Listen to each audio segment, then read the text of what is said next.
بسم اللہ الرحمن الرحیم۔ علامہ غلام احمد پرویز کی تصنیف طاہرہ کے نام خطوط۔ اولاد اولاد کو انسان کے لیے وجہ کشش بنایا گیا ہے۔ سورہ 3 آیت 14۔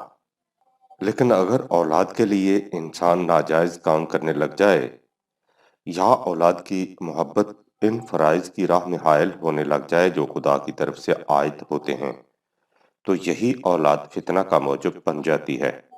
سورہ 8 آیت 28۔ اس لیے کہ اولاد میں تعلق صرف انسان کی دنیاوی زندگی سے ہے۔ سورہ 3 آیت 14۔ قانون خداوندی کے مقابلہ میں اولاد کسی کام نہیں آ سکتی۔ سورہ 58 آیت 17۔ اس لیے جس مقام پر اولاد اور خدا کے قوانین کے اتباع میں تصادم ہو وہاں اولاد کو چھوڑ کر خدا کے قوانین کا اتباع کرنا چاہیے۔ سورہ 60 آیت 1 تا 4۔ جو اولاد قوانین خداوندی سے سرکشی برتے اس سے کوئی تعلق نہیں ہونا چاہیے۔ اس کے لیے حضرت نوح علیہ السلام کے بیٹے کی مثال بڑی نمایاں ہے جسے قرآن نے عمل غیر صالح کی بنا پر کہہ دیا کہ انہو لیسا من اہلک۔ سورہ 11 آیت 46-47۔ صرف اولاد ہی نہیں بلکہ ماں باپ، بہن بھائی، بیوی یا خاوند یا دیگر اہل خاندان، ان میں سے جو کوئی بھی نظام خداوندی کی راہ میں حائل ہو نظام خداوندی کو اس پر ہمیشہ ترجیح دینی چاہیے۔ سورہ 9 آیت 24۔ تندرست و توانا اور صحیح و سالم بچہ خدا کی نعمت ہے۔ سورہ 7 آیت 189 تا 90۔ اور صاحب فہم و فراست، پاک باز اور محبت بھرا دل رکھنے والا، قوانین خداوندی کی نگہداشت کرنے والا، والدین کے لیے کشادہ ظرف، اس قسم کا بچہ اللہ کی رحمت ہے۔ سورہ 19 آیت 12 تا 14۔ انسان جب عہد جہالت میں تھا تو اپنے بچوں کو اپنے ہاتھ سے مار دیا کرتا تھا۔ اب بھی آسٹریلیا وغیرہ میں اس قسم کے قدیم زمانے کے قبائل پائے جاتے ہیں جن میں اکثر بچوں کو پیدا ہوتے ہی مار دیا جاتا ہے۔ قرآن نے اس وحشت انگیز رسم کو سختی سے روکا ہے۔ وَلَا تَقْتُلُوا أَوْلَادَكُمْ خَشْیَةَ إِمْلَاقٍ۔ سورہ 17 آیت نمبر 31۔ سورہ 6 آیت 154۔ اپنی اولاد کو مفلسی کے خوف سے قتل مت کرو، لیکن قتل اولاد کے معنی بچوں کو سچ مچ مار دینا ہی نہیں، اس کے معنی یہ بھی ہیں کہ انہیں تعلیم و تربیت سے محروم رکھا جائے، ان کی پرورش ٹھیک طور پر نہ کی جائے، ان میں توہم پرستی کے غلط تصورات پیدا ہونے دیے جائیں۔ لہٰذا اب جب کہ مہذب ممالک میں بچوں کو مار نہیں دیا جاتا، ان احکام کے معنی یہ ہیں کہ اپنی اولاد کی انسانی صلاحیتوں کا گلا نہ گھونٹ دیا کرو۔ عہد جہالت ہی سے انسانوں میں یہ تصور بھی چلا آتا ہے کہ لڑکیاں لڑکوں کے برابر نہیں ہوتیں، چنانچہ قرآن میں خود عربوں کے متعلق ہے کہ وَإِذَا بُشِرَ أَحَدُهُم بِالْأُنثىٰ ظَلَّ وَجْهُهُ مُسَوَّدًا وَهُوَ كَظِيمٌ۔ سورہ 16 آیت 58۔ جب ان میں سے کسی کو یہ اطلاع ملتی ہے کہ اس کے ہاں لڑکی پیدا ہوئی ہے تو اس کے چہرے کا رنگ سیاہ ہو جاتا ہے اور وہ غصے سے بھر جاتا ہے۔ چنانچہ دوسری جگہ ہے کہ وہ اپنی لڑکیوں کو زندہ دفن کر دیا کرتے تھے۔ سورہ 81 آیت 8۔ قرآن نے اس قصابانہ رسم سے بھی روکا، چنانچہ نبی اکرم صلی اللہ علیہ وسلم عورتوں سے خاص طور پر اس کا عہد لیا کرتے تھے۔ سورہ 60 آیت 12۔ قرآن نے واضح الفاظ میں کہہ دیا کہ لڑکے اور لڑکیاں سب خدا کے قانون کے مطابق پیدا ہوتے ہیں، اس لیے یہ نہیں سمجھنا چاہیے کہ لڑکے خدا کی رحمت ہیں اور لڑکیاں بیچاری باعث زحمت۔ يَهْبُ لِمَن يَشَاءُ إِنَاثًا وَيَهْبُ لِمَن يَشَاءُ الذُّكُورَ أَوْ يُزَوِّجُهُمْ ذُكْرَانًا وَإِنَاثًا وَيَجْعَلُ مَن يَشَاءُ عَقِيمًا۔ سورہ 42 آیت 49-50۔ لڑکیاں بھی اللہ کے قانون مشیت کے مطابق پیدا ہوتی ہیں اور لڑکے بھی۔ بعض کے ہاں لڑکے اور لڑکیاں دونوں پیدا ہوتے ہیں اور بعض کے ہاں اولاد ہوتی ہی نہیں۔ یہ سب خدا کے قانون طبعی کے ماتحت ہوتا ہے، اس لیے نہ تو لڑکیوں کو باعث زحمت سمجھنا چاہیے اور نہ ہی جس کے ہاں اولاد نہ ہو اسے سرد آہیں بھرتے رہنا چاہیے۔ اولاد کی تربیت کی ذمہ داری اگرچہ ماں اور باپ دونوں پر عائد ہوتی ہے، لیکن اس باب میں ماں کا حصہ باپ کے مقابلہ میں کہیں زیادہ ہے، اس لیے کہ بچے کی تربیت کا صحیح وقت وہ ہوتا ہے جب وہ ہنوز ماں کی آغوش میں ہوتا ہے۔ علماء نفسیات میں سے بعض وہ ہیں جنہوں نے بچوں کی نفسیات کا خصوصی طور پر مطالعہ کیا ہے، مثلا ڈاکٹر ایڈلر اور ڈاکٹر جونگ۔ ان کی تحقیقات کا حاصل یہ ہے کہ بچے نے بڑی عمر میں جا کر جو کچھ بننا ہوتا ہے وہ سب کچھ آغوش مادر میں بن چکا ہوتا ہے۔ بعد کی تعلیم صرف اس عمارت کو پختہ کرتی ہے۔ یہ وجہ ہے کہ قرآن نے عورت کو اقتصادی ضروریات سے فارغ کر دیا ہے تاکہ وہ اپنے اس بنیادی فریضہ کی ادائیگی میں پورا وقت دے سکے۔ جو مائیں اس فریضہ کی سرانجام دہی میں کوتاہی کرتی ہیں وہ نہ صرف اپنے بچوں ہی کو تباہ کرتی ہیں بلکہ پورے معاشرہ کی مجرم ہوتی ہیں، کیونکہ بچوں کی بربادی خود معاشرہ کی بربادی ہے۔ اس حقیقت کو بھی اچھی طرح سمجھ لینا چاہیے کہ بچوں کی تعمیر سیرت کے لیے نہایت ضروری ہے کہ گھر میں میاں اور بیوی میں پوری یکجہتی اور ہم آہنگی ہو۔ جس گھر میں میاں بیوی میں ان بن رہے ان کے بچے کبھی صحیح تربیت یافتہ نہیں ہو سکتے۔ چنانچہ سن 1956 کی بریٹینک بک میں مختلف اعداد و شمار کے بعد کہا یہ گیا ہے کہ جو بچے ابتدائی عمر میں جرائم پیشہ بن جاتے ہیں ان میں بیشتر تعداد ان کی ہوتی ہے جو ایسے گھروں میں پرورش پاتے ہیں جن میں مسرت و شادمانی اور خاندانی زندگی میں موافقت اور مطابقت نہ ہو۔ اس سے ظاہر ہے کہ قرآن جب عائلی زندگی میں کامل موافقت پر زور دیتا ہے تو اس سے مقصود کیا ہے؟ بسم اللہ الرحمن الرحیم۔ رضاعت، دودھ پلانا۔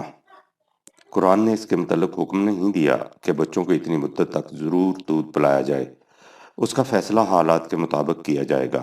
اس نے سورہ احقاف میں ضمنی طور پر کہا ہے کہ بچے کی ماں پہلے اسے پیٹ میں رکھتی ہے اور پھر دودھ پلاتی ہے، جس میں 2.5 سال کا عرصہ لگ جاتا ہے، لیکن بعض صورتیں ایسی بھی پیدا ہو جاتی ہیں جن میں دودھ کی مدت کا تعین قانونی طور پر ضروری ہو جاتا ہے۔ مثلا ایک شخص اپنی بیوی کو طلاق دیتا ہے اور اس کی گود میں شیرخوار بچہ ہے۔ قرآن کی روح سے اس بچے کی پرورش کی ذمہ داری باپ پر عائد ہوتی ہے، اور اگر اس کا باپ مر جائے تو اس کے وارثوں پر۔ سورہ 2 آیت 232۔ وہ کہتا ہے کہ اگر وہ باہمی رضامندی سے چاہیں کہ بچے کی ماں ہی دودھ پلائے تو اسے اس کا معاوضہ دینا ہوگا، اور یہ مدت 2 سال تک کی ہو سکتی ہے، 2/232۔ لیکن اگر وہ باہمی رضامندی سے اس سے قبل ہی دودھ چڑھا دینا چاہیں تو ایسا بھی کر سکتے ہیں۔ سورہ 2 آیت 233۔ اور ایسا بھی کہ وہ اس کی ماں کے بجائے کسی اور سے دودھ پلانے کا انتظام کر لے، 2/233۔ نیز سورہ 31 آیت 14، سورہ 65 آیت 6۔ قانونی ضرورت کی مثال یوں سمجھیے کہ ایک شخص مر جائے اور اس کی بیوہ بچے کو دودھ پلاتی رہے تو وہ اس کے وارثوں سے اس کا معاوضہ بذریعہ عدالت لے سکتی ہے، لیکن صرف بچے کی 2 سال کی عمر تک، اس سے زیادہ نہیں۔ باقی رہا یہ کہ میاں بیوی کی علیحدگی کی صورت میں بچے کس کے پاس رہنے چاہئیں، اس کی بابت قرآن نے کوئی حکم نہیں دیا۔ اس کا فیصلہ عدالت کے مطابق ہر انفرادی کیس میں عدالت دے گی، جس میں اصول یہ پیش نظر رکھا جائے گا کہ بچوں کی صحیح پرورش اور تعلیم کس کے پاس ہو سکتی ہے۔ نیز اس میں ماں باپ کے جذبات کا بھی لحاظ رکھنا ہوگا، کیونکہ میاں بیوی کے تعلقات کے منقطع ہو جانے سے اولاد کے ساتھ قلبی لگاؤ تو منقطع نہیں ہو جاتا۔ بسم اللہ الرحمن الرحیم۔ تعدد ازدواج، ایک سے زیادہ بیوی۔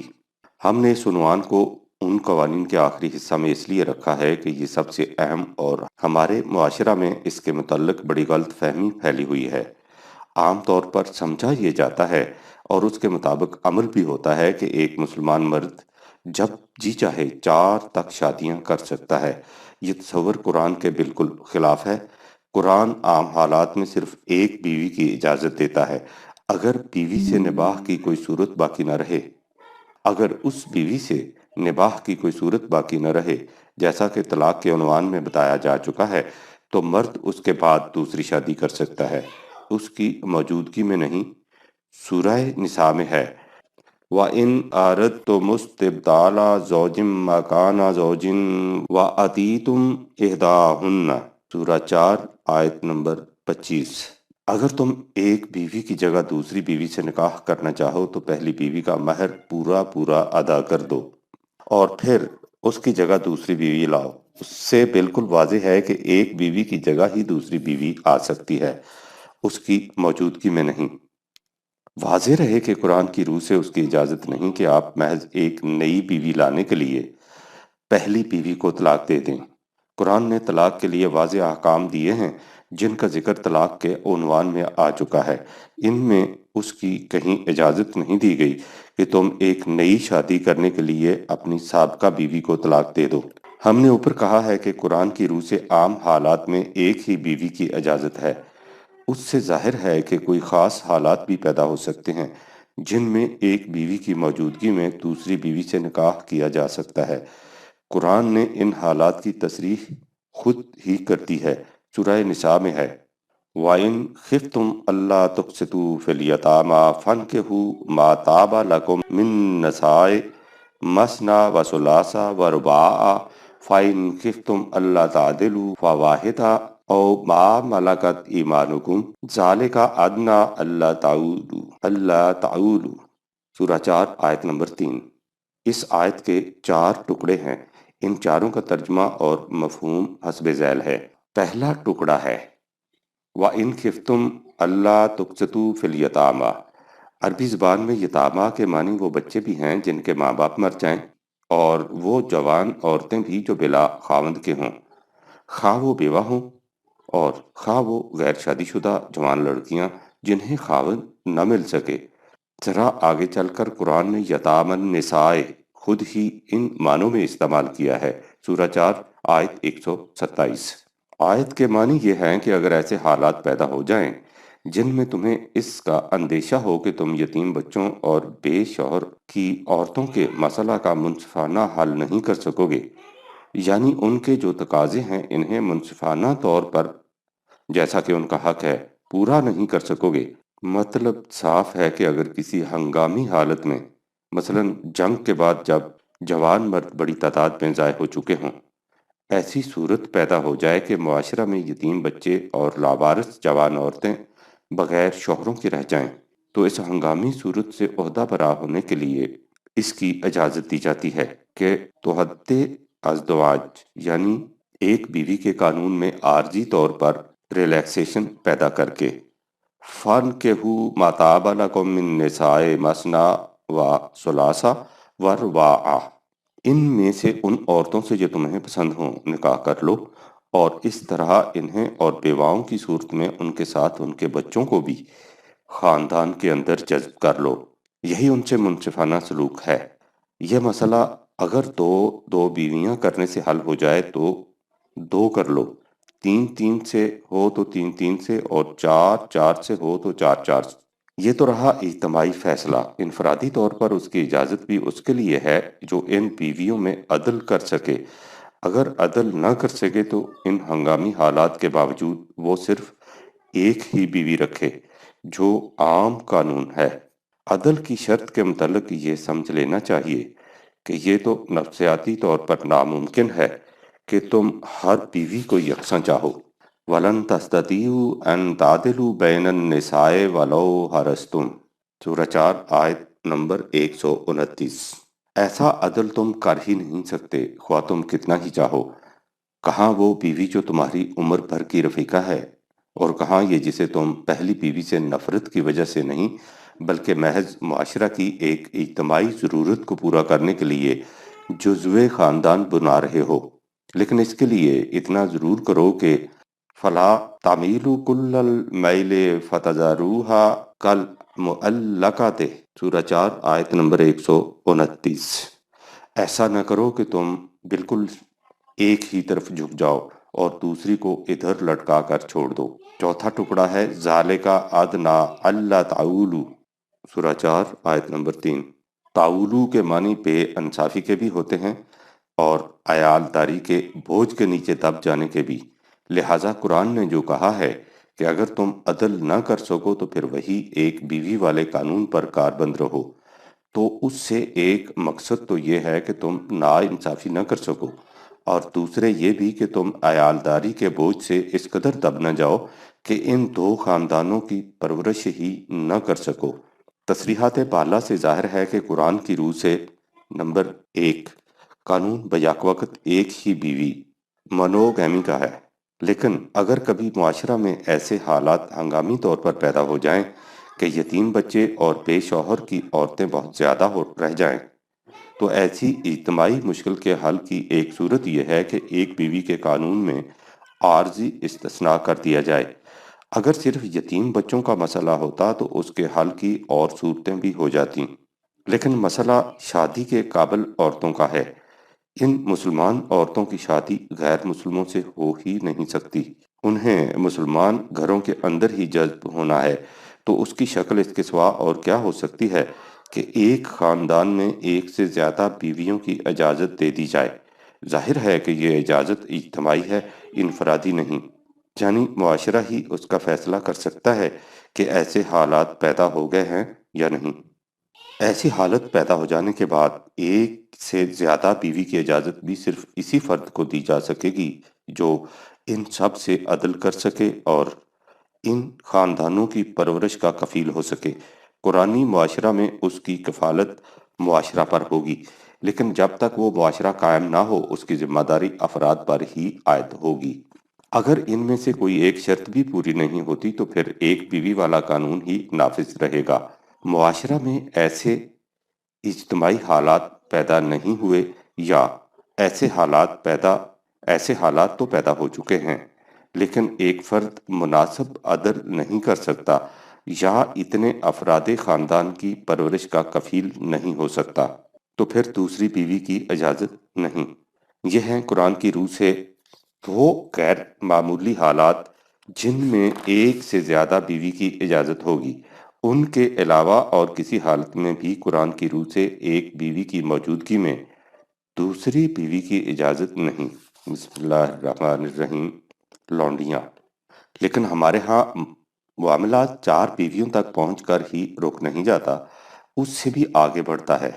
چنانچہ ہمارے مروجہ مذہب کی روح سے ایک مسلمان مرد 4 بیویوں کے علاوہ بے شمار لونڈیاں بھی اپنے حرم میں رکھ سکتا ہے، اور جب جی چاہے انہیں کسی دوسرے کے ہاتھ فروخت کیا جا سکتا ہے۔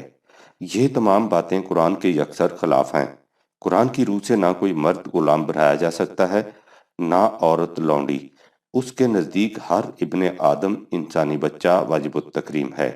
سورہ 7 آیت نمبر 70۔ نمبر 2، جب اسلام آیا تو باقی دنیا کی طرح عربوں میں بھی غلامی رائج تھی۔ وہ جنگ کے قیدیوں میں سے مردوں کو غلام اور عورتوں کو لونڈیاں بنا لیا کرتے تھے۔ جب یہ لوگ مسلمان ہوئے تو ان کے گھروں میں اس قسم کے غلام اور لونڈیاں موجود تھے۔ اسلام اگر ان سب کو فوراً گھروں سے باہر نکال دیتا تو ان کے معاشرہ میں انتشار واقع ہو جاتا، اس لیے اس نے ایسے احکام دیے جن کی روح سے یہ غلام اور لونڈیاں آہستہ آہستہ یا تو آزاد ہو گئے اور یا ان کے خاندانوں کا جزو بنتے گئے۔ قرآن کریم میں غلاموں اور لونڈیوں کے متعلق جو احکام آئے ہیں وہ انہی غلاموں اور لونڈیوں کے متعلق ہیں جو اس وقت ان کے ہاں موجود تھے۔ ما ملکت ایمانکم کے معنی ہی یہ ہیں کہ جو اس سے پہلے تمہاری ملک میں آ چکے ہیں۔ ملکت ماضی کا صیغہ ہے جس کے معنی ہیں وہ کام جو پہلے ہو چکا ہو۔ یہ تو رہا ان غلاموں اور لونڈیوں کے متعلق جو اس وقت موجود تھے۔ آئندہ کے لیے قرآن نے اس کا دروازہ ہی بند کر دیا، اور وہ اس طرح کہ اس نے جنگ کے قیدیوں کے متعلق صاف طور پر حکم دے دیا کہ فَإِمَّا مَنَّا بَعْدُ وَإِمَّا فِدَاءً۔ سورہ 47 آیت نمبر 4۔ ان پر غلبہ حاصل کرنے کے بعد انہیں یا تو بطور احسان چھوڑ دو اور یا فدیہ لے کر چھوڑ دو۔ اس حکم کے بعد قرآن میں غلاموں اور لونڈیوں کا وجود ہی باقی نہیں رہتا، لہٰذا گھروں میں لونڈیاں رکھنا یکسر خلاف قرآن فعل ہے۔ تتمہ۔ بسم اللہ الرحمن الرحیم۔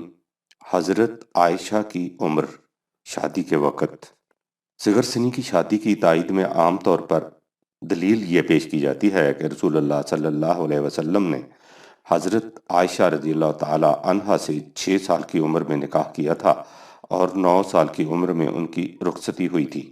چونکہ یہ سوال بڑا اہم ہے، اس لیے ہم نے مناسب سمجھا کہ اس تحقیقی مقالہ کو بھی درج کر دیا جائے جس نے ایک بہت بڑی حقیقت سے پہلی مرتبہ پردہ اٹھایا ہے۔ ہمارے ہاں جو باتیں متفقہ طور پر مانی جاتی ہیں، یعنی جن میں کسی کو بھی اختلاف نہیں، ان میں ایک یہ بھی ہے کہ حضرت عائشہ رضی اللہ تعالی عنہا کی عمر نکاح کے وقت 6 برس کی اور رخصتی کے وقت 9 برس کی تھی۔ اس بات کو ایک ایسے مسلمہ کے طور پر مانا جاتا ہے کہ اس میں کسی تحقیق کی ضرورت ہی نہیں سمجھی جاتی۔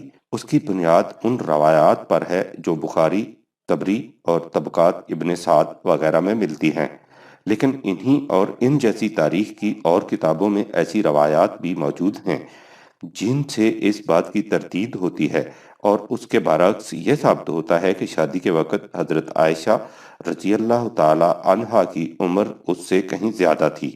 قبل اس کے کہ ہم تاریخ کی روشنی میں اس مسئلہ کی تحقیق کریں، دو ایک باتیں تمہیداً سمجھ لینا ضروری ہیں۔ پہلے تو یہ کہ قرآن کریم میں نکاح و طلاق وغیرہ سے متعلق احکام ہجرت کے بہت بعد نازل ہوئے تھے، اور حضرت عائشہ رضی اللہ تعالی عنہا کے نکاح اور رخصتی کے واقعات چونکہ ہجرت سے پہلے یا ہجرت کے سال کے بیان کیے جاتے ہیں، اس لیے ظاہر ہے کہ یہ قرآنی احکام کے نزول سے پہلے کی باتیں ہیں۔ جیسا کہ ذرا آگے چل کر معلوم ہوگا، عربوں میں شادی سے پہلے رشتہ کے متعلق بات طے کر لینے کا رواج تھا۔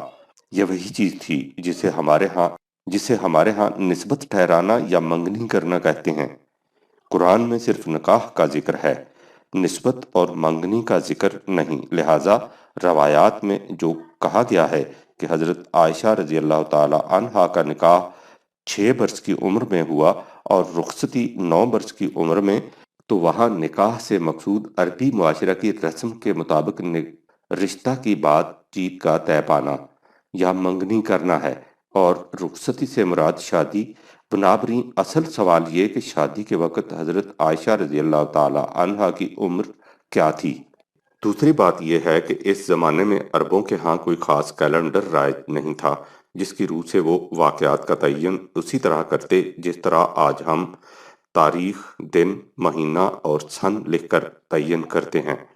سن ہجری پہل حضرت عمر رضی اللہ تعالی عنہ کے زمانے میں رائج ہوا تھا۔ ان کے ہاں پیدائش اور موت کے زمانے کا تعین بعض اہم واقعات کی نسبت سے کرتے یا دوسرے بچوں کی پیدائش وغیرہ کی نسبت سے۔ خود ہمارے ہاں بھی بڑی بوڑھیاں عمروں کا تعین اسی طرح سے کرتی ہیں۔ مثلاً کہیں گی کہ جب کانگڑے کا بھونچال آیا ہے تو زید دودھ پیتا تھا اور عمر زید سے 3 سال بعد پیدا ہوا تھا۔ خود نبی اکرم صلی اللہ علیہ وسلم کے متعلق تاریخ میں ہے کہ حضور صلی اللہ علیہ وسلم کی پیدائش عام الفیل میں ہوئی تھی، یعنی اس سال جب یمن کے گورنر نے ہاتھیوں کی فوج کے ساتھ مکہ پر چڑھائی کی تھی۔ ظاہر ہے کہ جب واقعات کا تعین اس طرح سے کیا جائے تو ان میں مہینوں اور بعض اوقات برسوں کا فرق بھی کچھ مستبعد نہیں ہو سکتا۔ اس کی مثالیں آخر میں پیش کی جائیں گی۔ دوسرے یہ کہ پیدائش کے واقعات میں اگر مہینہ نہ دیا جائے، صرف سال ہی دیا جائے، تو عمر کے حساب میں کم و بیش 1 برس کا فرق ویسے ہی پڑ سکتا ہے۔ مثلاً اگر یہ کہا جائے کہ فلاں کی پیدائش 1920 میں ہوئی تھی، تو اگر اس کی پیدائش جنوری کے مہینے میں ہوئی تھی تو 1920 کا سال عمر کے حساب میں شامل کرنا چاہیے، اور اگر پیدائش دسمبر میں ہوئی تھی تو عمر کی ابتدا 1921 سے ہونی چاہیے۔ لہٰذا ہماری تاریخ میں عمروں کے حساب کے لیے اس بنیادی نقطہ کو بھی پیش نظر رکھنا چاہیے۔ تیسرے یہ کہ جیسا کہ اوپر لکھا جا چکا ہے، ہمارے ہاں سن کی باقاعدہ ترویج حضرت عمر رضی اللہ تعالی عنہ کے زمانہ میں ہوئی اور اس کی ابتدا ہجرت سے کی گئی۔ اگرچہ ہجرت ربیع الاول کے مہینے میں ہوئی تھی، لیکن سن ہجری کو محرم سے شمار کر کے پورا سال لے لیا گیا۔ ہجرت سے پہلے سن کا تعین نبی اکرم صلی اللہ علیہ وسلم کی نبوت کے سال سے کیا جاتا ہے کہ جب حضور صلی اللہ علیہ وسلم عمر کے 40ویں سال میں تھے تو آپ کو نبوت عطا ہوئی تھی۔ اس کے بعد 13 سال تک آپ مکہ میں رہے، پھر ہجرت کی، یعنی ہجرت کے وقت آپ اپنی عمر کے 53 سال پورے کر چکے تھے اور 54واں سال شروع تھا۔ اس اعتبار سے اگر اس سال کو شامل کر لیا جائے جب آپ کو نبوت عطا ہوئی تھی، یعنی عمر کا 40واں سال، تو ہجرت کے وقت نبوت کا 15واں سال ہوگا، اور اگر اس پہلے سال کو شامل نہ کیا جائے تو نبوت کا 14واں سال۔ ان نکات کا سامنے رکھنا ضروری ہے کیونکہ اس کا اثر مسئلہ زیر نظر پر پڑے گا۔ نمبر 1، اسد الغابہ جلد چہارم صفحہ 377 پر مذکور ہے کہ حضرت فاطمہ رضی اللہ تعالی عنہا حضرت عائشہ رضی اللہ تعالی عنہا سے تقریباً 5 سال بڑی تھیں، لہذا حضرت عائشہ رضی اللہ تعالی عنہا کا سن پیدائش معلوم کرنے کے لیے ہمیں دیکھنا یہ ہوگا کہ حضرت فاطمہ رضی اللہ تعالی عنہا کا سال پیدائش کیا تھا۔ نمبر 2، اسد الغابہ ہی میں ہے کہ حضرت عباس رضی اللہ تعالی عنہ حضرت علی رضی اللہ تعالی عنہ کے ہاں گئے تو حضرت فاطمہ رضی اللہ تعالی عنہا حضرت علی رضی اللہ تعالی عنہ سے کہہ رہی تھیں کہ میری عمر تم سے زیادہ ہے، تو اس پر حضرت عباس رضی اللہ تعالی عنہ نے کہا کہ فاطمہ رضی اللہ تعالی عنہا اس زمانہ میں پیدا ہوئی تھیں جب قریش خانہ کعبہ کی تعمیر کر رہے تھے، اور علی رضی اللہ تعالی عنہ اس سے چند سال پہلے پیدا ہو چکے تھے۔ جلد چہارم صفحہ 280۔ اس کتاب میں دوسرے مقام پر ہے کہ حضرت فاطمہ رضی اللہ تعالی عنہا کی پیدائش اس سال میں ہوئی تھی جبکہ کعبہ کی تعمیر ہو رہی تھی اور نبی اکرم صلی اللہ علیہ وسلم کی عمر 35 سال کی تھی۔ جلد چہارم صفحہ 377۔ طبقات ابن سعد میں ہے، حضرت فاطمہ رضی اللہ تعالی عنہا رسول اللہ صلی اللہ علیہ وسلم کی بیٹی ہیں۔ ان کی والدہ حضرت خدیجہ رضی اللہ تعالی عنہا بنت خویلد بن اسد بن عبد العزیٰ بن قصہ ہیں۔ حضرت فاطمہ رضی اللہ تعالی عنہا حضرت خدیجہ رضی اللہ تعالی عنہا کے بطن سے ان دنوں پیدا ہوئی تھیں جب قریش بیت اللہ کی تعمیر کر رہے تھے، اور یہ واقعہ نبوت سے 5 سال پہلے کا ہے۔ جلد نمبر 8 صفحہ نمبر 11۔ دوسری جگہ ہے حضرت عباس رضی اللہ تعالی عنہ ایک مرتبہ حضرت علی رضی اللہ تعالی عنہ کے گھر گئے تو حضرت فاطمہ رضی اللہ تعالی عنہا حضرت علی رضی اللہ تعالی عنہ سے فرما رہی تھیں کہ میں تم سے عمر میں بڑی ہوں۔ حضرت عباس رضی اللہ تعالی عنہ نے فرمایا، دیکھو فاطمہ رضی اللہ تعالی عنہا، تم ان دنوں پیدا ہوئی تھیں جبکہ قریش خانہ کعبہ کی تعمیر کر رہے تھے اور نبی اکرم صلی اللہ علیہ وسلم کی 35 سال کی عمر تھی، اور دیکھو علی رضی اللہ تعالی عنہ، تم اس سے چند سال پہلے پیدا ہوئے تھے۔ جلد نمبر 8 صفحہ نمبر 17۔ استیاب میں حضرت فاطمہ رضی اللہ تعالی عنہا کی وفات کے متعلق حسب ذیل بیان ملتا ہے۔ وفات کے وقت حضرت فاطمہ رضی اللہ تعالی عنہا کی عمر کیا تھی، اس میں اختلاف ہے۔ زبیر بن بکار نے عبداللہ بن الحسن سے نقل کیا ہے کہ وہ حشام بن عبد المالک کے پاس تھے اور وہاں کلبی بھی موجود تھے۔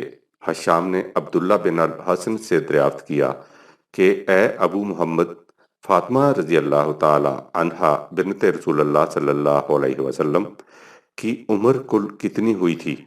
تو عبداللہ بن الحسن نے کہا کہ 30 سال۔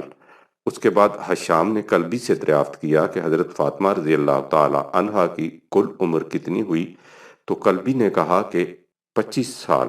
اس پر حشام نے عبداللہ ابن الحسن سے کہا کہ اے ابو محمد، سنیے کلبی کیا کہہ رہے ہیں، اور حشام نے کلبی کے بیان کو زیادہ اہمیت دی۔ اس پر عبداللہ ابن الحسن نے کہا، اے امیر المومنین، مجھ سے میری ماں کے متعلق پوچھئے اور کلبی سے اس کی ماں کے متعلق دریافت کیجئے۔ جلد نمبر 6 صفحہ نمبر 752۔ حضرت فاطمہ رضی اللہ تعالی عنہا کی وفات 11 ہجری میں ہوئی تھی۔ اگر اس وقت ان کی عمر 30 سال کی تھی تو اس سے ان کی پیدائش نبوت سے قریب 5 سال پہلے ٹھیک بیٹھتی ہے۔ مہینوں کے فرق کو ملحوظ رکھنا چاہیے۔ اس میں شبہ نہیں کہ دیگر واقعات کی طرح حضرت فاطمہ رضی اللہ تعالی عنہا کی عمر بوقت وفات کے متعلق مختلف روایات ملتی ہیں۔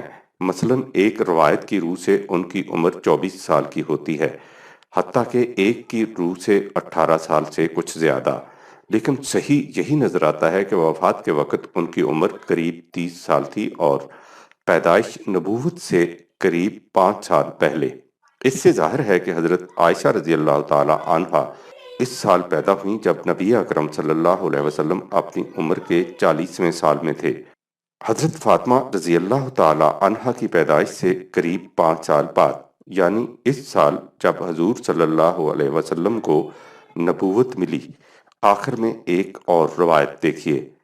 اگر اس روایت کو صحیح تسلیم کر لیا جائے کہ حضرت عائشہ رضی اللہ تعالی عنہا کی عمر نکاح منگنی کے وقت 6 برس کی تھی، تو اس کے یہ معنی ہوں گے کہ ان کی پیدائش 4 نبوی میں، یعنی حضور صلی اللہ علیہ وسلم کو نبوت ملنے کے چوتھے سال، یا جب حضور صلی اللہ علیہ وسلم کی عمر 44 سال کی تھی اس وقت ہوئی تھی، اس لیے کہ نکاح منگنی کا واقعہ 10 نبوی کا بتایا جاتا ہے، یعنی جب حضور صلی اللہ علیہ وسلم کی عمر 50 سال کی تھی۔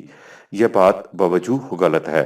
مثلا طبقات ابن سعد میں ہے کہ جب رسول اللہ صلی اللہ علیہ وسلم نے حضرت ابوبکر رضی اللہ تعالی عنہ کو حضرت عائشہ رضی اللہ تعالی عنہا کا پیغام دیا، تو حضرت ابوبکر صدیق رضی اللہ تعالی عنہ نے عرض کیا کہ یا رسول اللہ صلی اللہ علیہ وسلم، میں عائشہ رضی اللہ تعالی عنہا کے متعلق مطعم بن عدی بن نوفل بن عبد مناف سے اس کے بیٹے جبیر کے لیے وعدہ یا بات چیت کر چکا ہوں، لہٰذا مجھے اتنی مہلت دیجیے کہ میں عائشہ رضی اللہ تعالی عنہا کو ان سے واپس لے لوں۔ چنانچہ حضرت ابوبکر صدیق رضی اللہ تعالی عنہ نے ایسا ہی کیا۔ اگر حضرت عائشہ رضی اللہ تعالی عنہا کی عمر اس واقعہ کے وقت 6 برس کی تسلیم کی جائے، تو اس کے یہ معنی ہوں گے کہ جبیر سے اس کی منگنی 4-5 سال کی عمر میں ہو چکی تھی۔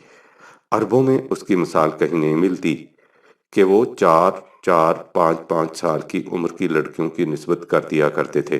علاوہ بری بخاری میں ہے کہ حضرت عائشہ نے فرمایا کہ جب نبی اکرم صلی اللہ علیہ وسلم پر مکہ میں بل الساعۃ موعدہم والساعۃ اضحیٰ وامر، سورہ 54 آیت نمبر 46، سورہ القمر کی آیات نازل ہوئیں تو میں ان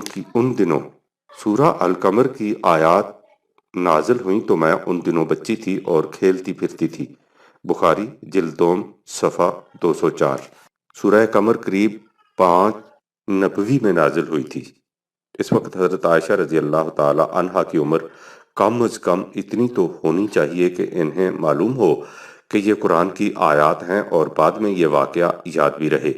اگر ان کا سال پیدائش 4 نبوی تصور کر لیا جائے تو 5 نبوی میں وہ 1 سال کی ہوئیں۔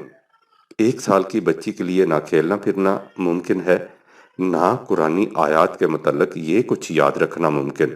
اس کے برعکس اگر ان کا سن پیدائش نبوت کا پہلا سال تسلیم کیا جائے تو سورہ قمر کے نزول کے وقت ان کی عمر 5-6 سال کی ہوگی۔ اس عمر میں وہ یقیناً کھیلتی پھرتی ہوں گی اور قرآنی آیات کے متعلق یہ کچھ یاد رکھ سکنے کے قابل۔ اس ضمن میں وہ روایت بھی قابل غور ہے جو آخر میں درج کی گئی ہے۔ ان شہادات سے واضح ہے کہ یہی روایت قابل ترجیح ہے کہ ان کی پیدائش اسی سال ہوئی جب رسول اللہ صلی اللہ علیہ وسلم اپنی عمر کے 40ویں سال میں تھے۔ جس واقعہ کو نکاح یا منگنی سے تعبیر کیا گیا ہے وہ شوال 10 نبوی میں ہوا تھا۔ طبقات ابن سعد جلد نمبر 8 صفحہ نمبر 40، جب حضور صلی اللہ علیہ وسلم کی عمر 50 سال کی تھی۔ اس اعتبار سے حضرت عائشہ رضی اللہ تعالی عنہ کی عمر اس وقت 10 سال کے قریب تھی۔ اگر پہلا سال شمار نہ کیا جائے اور 11 سال کی اگر اسے شمار کر لیا جائے، چونکہ اصل اہمیت شادی کے واقعہ کو ہے نہ کہ منگنی کے واقعہ کو، اس لیے ہم اس واقعہ کے سرسری تذکرہ کے بعد آگے بڑھتے ہیں۔ شادی کے متعلق اس امر پر اتفاق ہے کہ وہ ہجرت کے بعد ہوئی تھی، سو ہمیں پہلے یہ دیکھ لینا چاہیے کہ ہجرت کب ہوئی تھی۔ نزول وحی کے بعد نبی اکرم صلی اللہ علیہ وسلم مکہ میں کتنے سال رہے؟ اس کے متعلق مختلف روایات ہیں۔ ایک روایت یہ ہے کہ جب آپ پر وحی نازل ہوئی ہے تو آپ کی عمر 43 سال کی تھی اور اس کے بعد آپ 10 سال تک مکہ میں رہے۔ ایک روایت یہ ہے کہ ایک شخص حضرت ابن عباس کے پاس آیا اور کہا کہ رسول اللہ صلی اللہ علیہ وسلم پر 10 برس مکے میں اور 10 برس مدینہ میں وحی نازل کی گئی۔ ابن عباس رضی اللہ تعالی عنہ نے کہا کہ یہ کون کہتا ہے، مکہ میں آپ پر 15 برس تک یا اس سے زیادہ وحی کی گئی۔ لیکن انہی حضرت ابن عباس رضی اللہ تعالی عنہ سے یہ روایت بھی ہے کہ آپ مکہ میں 13 برس رہے۔ چنانچہ اس بات کو عام طور پر تسلیم کیا گیا ہے کہ آپ 13 برس مکہ میں رہے، اس کے بعد ہجرت فرمائی۔ ان روایات کے لیے دیکھیے طبقات ابن سعد جزء اول صفحہ نمبر 333-34، تاریخ طبری جلد اول حصہ سوم صفحہ 54 نیز 56-135۔ اتفاق سے اس وقت میرے سامنے ان جلدوں کا وہ اردو ترجمہ ہے جو حیدرآباد دکن سے شائع ہوا تھا، اس لیے یہ دونوں حوالے اس کے ہیں۔ 13 سال اور 15 سال کے تضاد کی وجہ یہ نظر آتی ہے کہ رسول اللہ صلی اللہ علیہ وسلم اپنی عمر کے 53 سال پورے کر چکے تھے اور 54واں سال شروع ہوا تھا جب ہجرت ہوئی، اور حضور صلی اللہ علیہ وسلم 40ویں سال میں تھے کہ نزول وحی کی ابتدا ہوئی۔ اب اگر عمر کا 40واں سال شمار نہ کیا جائے تو مکہ کا قیام 13 برس کا ہوتا ہے اور 14ویں برس کے شروع میں ہجرت ہوتی ہے، اور اگر 40ویں سال کو شمار کر لیا جائے تو مکہ کا قیام 14 سال کا ہوتا ہے اور 15ویں سال میں ہجرت ہوتی ہے۔ اسی کو غالباً حضرت ابن عباس رضی اللہ تعالی عنہ کی روایت میں 15 سال کہہ دیا گیا ہے۔ اس لحاظ سے حضرت عائشہ رضی اللہ تعالی عنہا شروع ہجرت میں یا تو 13 سال پورے کر کے 14ویں سال میں تھیں اور یا 14 سال پورے کر کے 15ویں سال میں، نیز دیکھیے وہ روایت جو آخر میں آئی ہے۔ اب ہمیں یہ دیکھنا ہے کہ ہجرت کے کتنے عرصہ بعد آپ کی شادی ہوئی۔ عام روایت کے مطابق نکاح منگنی کے وقت حضرت عائشہ رضی اللہ تعالی عنہا کی عمر 6 برس کی تھی اور رخصتی شادی کے وقت 9 برس کی، اور رخصتی مدینہ میں شوال کے مہینے میں ہوئی تھی۔ چونکہ منگنی ہجرت سے 3 سال پہلے ہوئی تھی، اس لیے اس روایت کے مطابق آپ کی شادی ہجرت کے پہلے سال ماہ شوال میں ہو جانی چاہیے، لیکن یہ بھی غلط ہے۔ اس کے وجوہات حسب ذیل ہیں۔ نمبر 1، الف طبقات ابن سعد میں حضرت عائشہ نے تفصیل سے بتایا ہے کہ جب نبی اکرم صلی اللہ علیہ وسلم اور حضرت ابو بکر رضی اللہ تعالی عنہ مدینہ تشریف لے گئے تو حضور صلی اللہ علیہ وسلم کی صاحبزادی اور حضرت ابو بکر رضی اللہ تعالی عنہ کے اہل و عیال مکہ میں پیچھے چھوڑ دیے گئے تھے۔ چنانچہ اس کے بعد جب آپ کو اطمینان ہو گیا تو ان سب کو مدینہ بلوا لیا گیا۔ طبقات جلد نمبر 8 صفحہ 43۔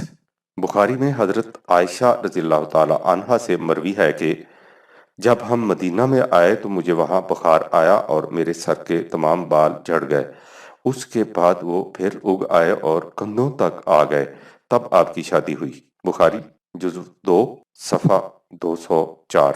اس سے ظاہر ہے کہ حضرت عائشہ رضی اللہ تعالی عنہا ہجرت کے کچھ عرصہ بعد تک مکہ ہی میں رہیں۔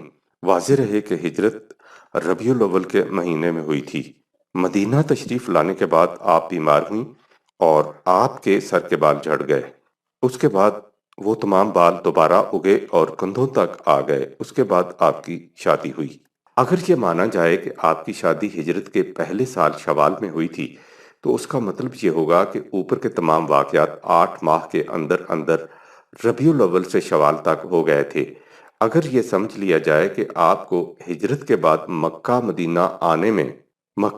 مدینہ آنے میں 3-4 ماہ کا عرصہ لگا، پھر 1 مہینہ بیماری کا بھی سمجھ لیجئے، تو اس کے بعد شادی تک کے لیے 3-4 ماہ کا عرصہ باقی رہ جاتا ہے۔ ظاہر ہے کہ اتنے قلیل عرصہ میں کسی صورت میں بھی نئے بال اگ کر کندھوں تک نہیں آ سکتے۔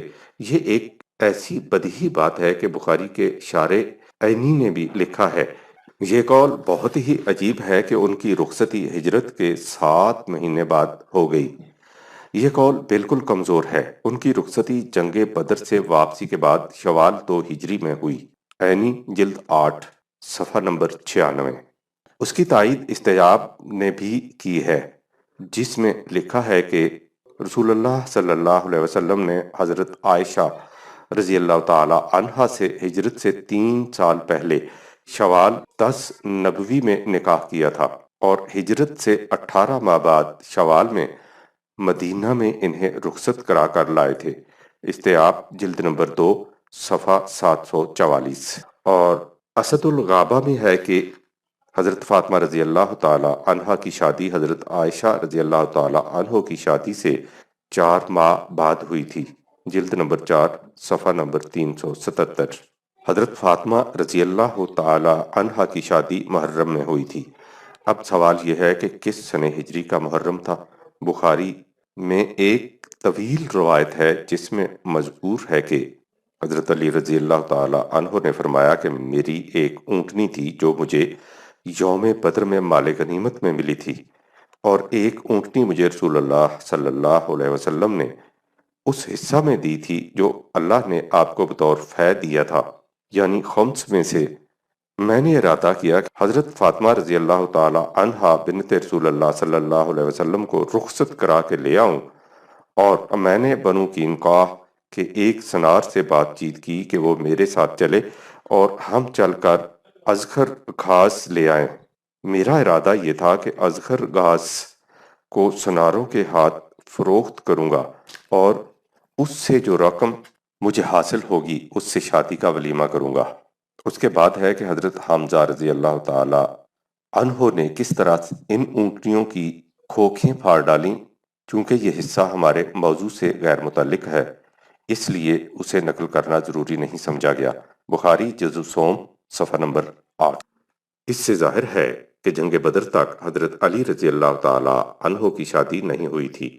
جنگ بدر رمضان 2 ہجری میں ہوئی، لہٰذا آپ کی شادی جلدی سے جلدی سن 3 ہجری کے محرم میں ہو سکتی ہے۔ اسد الغابہ میں اسے غلطی سے محرم 2 ہجری لکھ دیا گیا ہے، اور چونکہ حضرت عائشہ رضی اللہ تعالی عنہا کی شادی اس سے 4 ماہ قبل ہوئی تھی، اس لیے یہ شادی شوال 2 ہجری میں ہو سکتی ہے، نہ کہ 1 ہجری میں۔ تصریحات بالا سے یہ حقیقت ہمارے سامنے آ گئی کہ شادی کے وقت حضرت عائشہ رضی اللہ تعالی عنہا کی عمر 15 برس کی تھی، اگر سال پیدائش کو شمار نہ کیا جائے، اور 16 برس کی اگر اس سال کو شمار کر لیا جائے، یعنی ہجرت کے وقت کی عمر سے قریب 2 سال زیادہ۔ حضرت عباس رضی اللہ تعالی عنہ کی یہ روایت پہلے درج کی جا چکی ہے کہ حضور صلی اللہ علیہ وسلم نزول وحی کے بعد 15 سال تک مکہ میں رہے۔ اس مقام پر ہم نے 13 اور 15 سال کی روایات میں مطابقت کی کوشش کی تھی، لیکن اگر اس روایت کو باللفاظ ہی صحیح مان لیا جائے کہ حضور صلی اللہ علیہ وسلم نے مکہ میں کامل 15 سال رہنے کے بعد 16ویں برس میں ہجرت کی، تو اس صورت میں حضرت عائشہ رضی اللہ تعالی عنہا کی عمر بوقت شادی 17 سال کی ہو جاتی ہے۔ حضرت ابن عباس رضی اللہ تعالی عنہ کی اس روایت کی تائید طبری کے اس بیان سے بھی ہوتی ہے کہ ابن عباس اور ابن حنظلہ سے مروی ہے کہ رسول اللہ صلی اللہ علیہ وسلم نے 65 سال کی عمر میں وفات پائی۔ طبری اردو ترجمہ حیدرآباد جلد اول حصہ سوم صفحہ 599۔ یعنی 40 سال کی عمر میں نبوت، 15 سال مکہ میں اور 10 سال مدینہ میں، کل 65 سال۔ ان شہادات کے علاوہ ایک اور شہادت ایسی ہے جو واقعہ کے لحاظ سے ان سے بھی قوی ہے، اور جس سے معلوم ہوتا ہے کہ حضرت عائشہ رضی اللہ تعالی عنہا کی عمر ہجرت کے وقت 17 سال کی، فی الحاظہ رخصتی کے وقت 19 سال کی تھی۔ حضرت اسماء بنت ابو بکر رضی اللہ تعالی عنہا حضرت عائشہ رضی اللہ تعالی عنہا کی بڑی خالہ کی بہن تھیں۔ ان کے متعلق صاحب مشکات شیخ ولی الدین ابی عبداللہ بن عبداللہ خطیب اپنی کتاب اکمال فی اسماء الرجال میں لکھتے ہیں، یہ اسماء ہیں ابو بکر صدیق رضی اللہ تعالی عنہ کی بیٹی، ان کو ذات النطاقین کہا جاتا ہے، کیونکہ انہوں نے جس رات میں حضور صلی اللہ علیہ وسلم نے ہجرت کی تھی، آپ نے پٹکے کو پھاڑ کر دو حصے کیے تھے۔ اس کے ایک حصے میں توشہ دان کو باندھا اور دوسرے کو مشکیزے پر باندھا یا اس کا اپنا پٹکا بنا لیا تھا۔ اور یہ حضرت عبداللہ بن زبیر کی والدہ ہیں۔ مکہ میں اسلام لائیں۔ کہا جاتا ہے کہ اس وقت صرف 17 آدمیوں نے اسلام قبول کیا تھا، اور یہ حضرت عائشہ رضی اللہ تعالی عنہا سے 10 برس بڑی تھیں۔ جب آپ کے بیٹے حضرت عبداللہ بن زبیر کی ناش کو، جو بعد قتل ایک لکڑی پر لٹکا دی گئی تھی، لکڑی سے اتار کر دفن کیا گیا، اس سے 10 دن بعد یا 20 دن بعد بعمر 100 سال انتقال کیا۔ اس وقت سن 73 ہجری تھا۔ ان سے بہت سے لوگوں نے احادیث کی روایت کی ہے۔ اکمال مشکات کے اردو ترجمہ کے ساتھ شائع ہوئی ہے، اس کا صفحہ 472 دیکھیے۔ حضرت اسماء کی عمر بوقت وفات 73 ہجری میں 100 سال کی تھی۔ اس سے ظاہر ہے کہ ان کی عمر ہجرت کے وقت 27 سال کی تھی، اور چونکہ حضرت عائشہ ان سے 10 سال چھوٹی تھیں، اس لیے حضرت عائشہ رضی اللہ تعالی عنہا کی عمر 17 سال کی تھی۔ اس اعتبار سے شادی کے وقت حضرت عائشہ رضی اللہ تعالی عنہا کی عمر قریب 19 سال کی ہوتی ہے۔ اس سے یہ بھی مترشح ہوتا ہے کہ کلبی نے جو حشام بن عبد المالک سے کہا تھا کہ حضرت فاطمہ رضی اللہ تعالی عنہا کی عمر قریب 35 سال کی تھی، تو یہ قرینِ قیاس ہے۔ اگر حضرت عائشہ رضی اللہ تعالی عنہا کی عمر ہجرت کے وقت 17 سال کی تھی، تو حضرت فاطمہ رضی اللہ تعالی عنہا کی عمر اس وقت قریب 22 سال کی ہوگی، اور وفات کے وقت قریب 33 سال، اور پیدائش اور وفات کے سال 7 شمار کر لینے سے 35 سال۔